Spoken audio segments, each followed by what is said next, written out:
ముందు మనకు పరదేశి అంటే తెలవాలి. సపోజ్ ఇప్పుడు మనకు ఎన్ని లోకాలు ఉన్నాయి? మన శరీరానికి ఒకటే లోకం, ఏది? భూలోకం. కానీ ఆత్మకి ఎన్ని లోకాలు? 3. ఏవేవి? పరలోకం, నరకం, పరదేశి. ఓకేనా? ఇప్పుడు మనకు పరదేశి అంటే ఏందో తెలవాలి.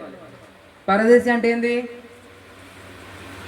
సరే, పరదేశి అంటే తెలవాలి. అందులో ఎవరు ఉంటారు, అది ఎక్కడ ఉంటుంది. ఓకేనా?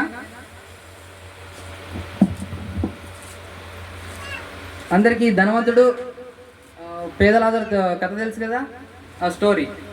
దాంట్లో ఆయన ధనవంతుడు ఎక్కడ ఉంటాడు చనిపోయిన తర్వాత? నరకంలో. ఆయనకి ఎవరు కనిపిస్తారు?